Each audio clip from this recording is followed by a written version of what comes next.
දුවේ පුතේ පන්සලකට ගියත් වෙහෙරකට විහාරයකට ගියත් ඔයාලගේ අතින් පහනක් දල්වන්න අපිට ප්‍රඥා ලෝකෙම ලැබේවා කියලා.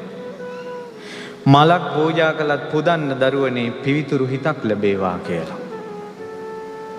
අර වගේ ලාමක දේවල් පතන්න නැතුව සුවඳක් පූජා කළොත් සුවඳ පූජාවේ ආනිසංස තමයි සිල් සුවඳ ලැබෙනවා, ගුණ සුවඳ පැතිරෙනවා, දම් සුවඳ ලැබෙනවා, කෙලෙස් ගඳ බැහැර වෙනවා. හඳුන් කූරු ටිකක් අරගෙන ගියත් මගෙන් සිල් සුවඳ විහිදේවා, ගුණ සුවඳ විහිදේවා, ඉක්මනින් ධර්මය අවබෝධ වේවා, කෙලෙස් ගඳ බැහැර වේවා. පැන් ටිකක් පූජා කළත් හිත ගිනි ගන්න රාග ගින්න, ද්වේෂ ගින්න, මොහ ගින්න නිවේවා මේ සිසිල් පැන් පූජාවෙන්. ඊළඟට ප්‍රණීත ආහාරයක්, මේ පැණි ගිතෙල් වගේ ප්‍රණීත ඖෂධයක් පූජා කළත් මේ ප්‍රණීත ඖෂධ පූජාවේ ආනුභාවයෙන් හිතේ තියෙන ජරා දේවල් අයින් වෙලා ප්‍රණීත දේවල් වලින් පිරේවා.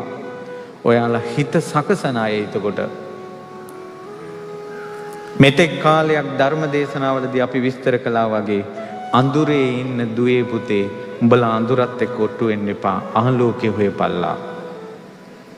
හිත රාගයෙන් බැට කනවා කියන්නේ, ද්වේෂයෙන් බැට කනවා කියන්නේ, මෝහයෙන් බැට කනවා කියන්නේ, ප්‍රේමයෙන් බැට කනවා කියන්නේ, පසුතැවිල්ලෙන් බැට කනවා කියන්නේ, දුකෙන් බැට කනවා කියන්නේ ඒ හිත තියෙන්නේ අඳුරේ. දැන් මට කියන්න දුවේ පුතේ මේ බණ ටික අහනකොට හිතට එන්නේ අඳුරක්ද එළියක්ද? එළියක්. ඔයාලා බණ අහන එක වැඩි කරන්න.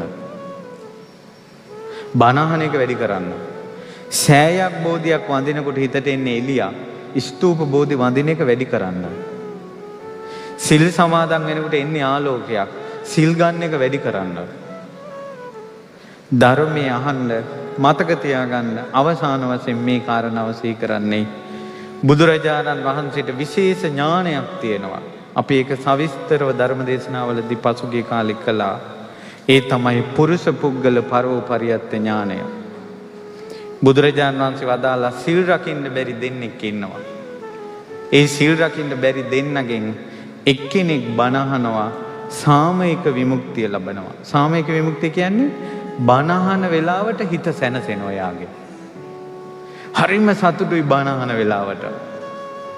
හැබැයි එයාට ආයේ ගියාට පස්සේ පරණ ජීවිතේමයි යා කැලැත්තෙන්නේ. බුදුරජාන් වහන්සේ වදාළා දුස්සීල දෙන්න මැරුණට පස්සේ උපදින ලෝකවලින් බණ අහපු කෙනා ඉහළ උපදිනවා. ඒක ලෝකේ කාටවත් හොයන්න බෑ. බුදුරජාන් වහන්සේ දකින්නවා කියනවා මෙයා අර බණ අහද්දී ඒ දහම් සැඩපාරෙන් මෙයාගේ භවය ඉස්සුවා.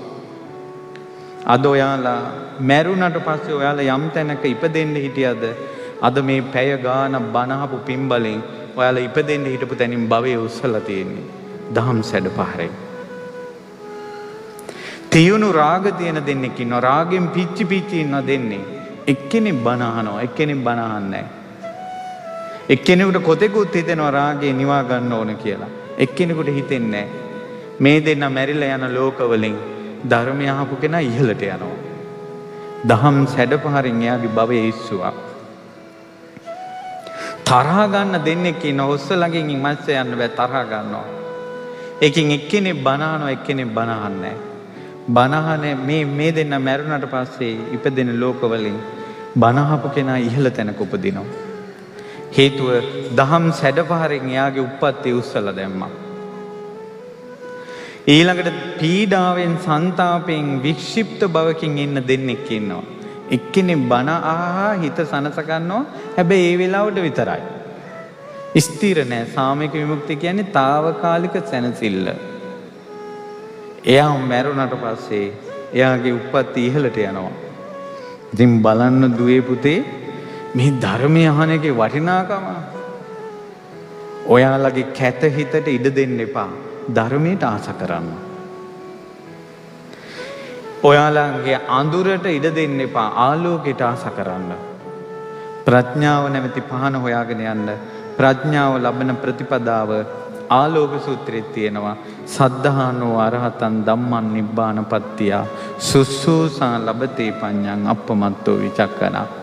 රහතන් වහන්සේලා දේශනා කරපු ධර්මය ශ්‍රද්ධාවෙන් අහලා නුවණින් විමසන අප්‍රමාදී කෙනා ප්‍රඥාව ලබනවා කියලා. ඒ නිසා ඔයාලගේ ජීවිතවලට උත්තරයක් ඕනේ නම්, ඔයාලගේ ප්‍රශ්න වලට උත්තරයක් ඕනේ නම්, කල්යාණ මිත්‍රයෝ ඇසුරු කරන්න, සද්ධර්මයේ සකසලා අහන්න, නුවණින් අහන්න, සත්පුරුෂ ඇසුර නිරන්තරයෙන් පවත්වා ගන්න. අනේ මේ අහිංසක දූල පුතාලා, ඔයාලා යම් දවසක මෙතන ඉන්න එක්කෙනෙක් හරි නිවන් දැක්කොත් එදාට තේරෙයි අද මේ වාගේ දුර්භාග්‍ය සම්පන්න කාලයක මේ වාගේ එකතු වෙලා බනහපු පිනත් ඔයාලට නිවන් දකින්න හේතු වුණා කියලා ඔයාලට තේරෙයි.